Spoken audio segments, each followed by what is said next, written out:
First, I'll answer the question of why it is important for organizations to maintain ethical standards in their communication practices. I believe it is important because businesses can be judged on standards of right and wrong, and if their organization is seen as unethical, it could hurt them. If someone hears that an organization has done something wrong, they tell others, and that information grows.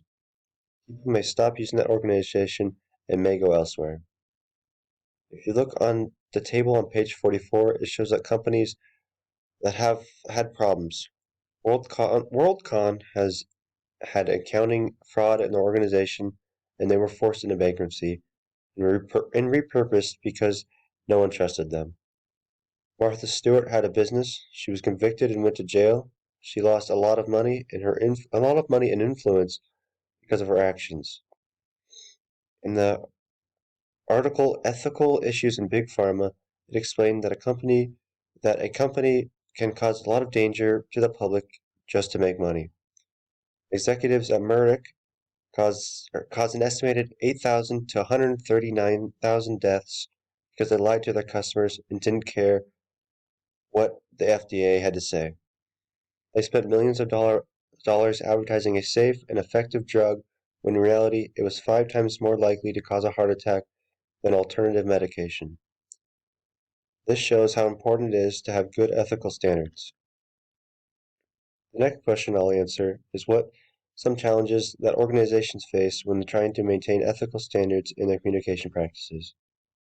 One of the challenges organizations face when maintaining ethical standards deals with generation gaps. So many generations in the workplace and all working in the same area, people must adjust to what other generations thinks or does. On page 52, there's a table that shows how 5 generations view work. The traditionalists communicate through a formal memo. A baby boomer may want to discuss something face-to-face, and Generation X is direct and to the point. Generation Y may want to use email or voicemail.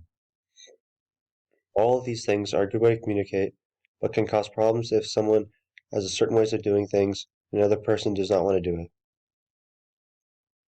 Another thing is 14% of millennials think it's okay to tweet negatively about a company, and only 1% of traditionals think this is okay.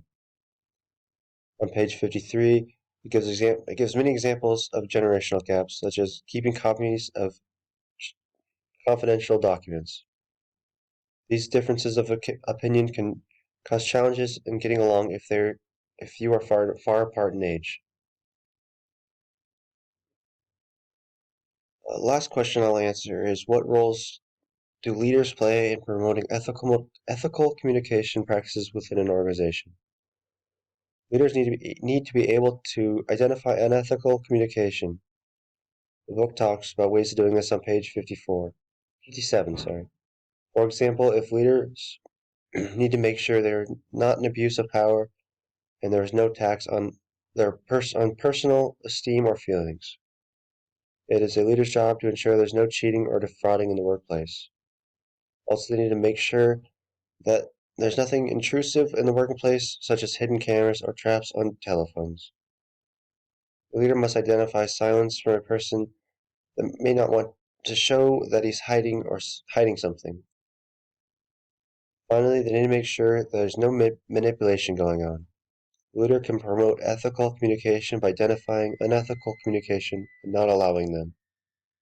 We need to make sure that ethical communication is seen as an important organization and lead the way.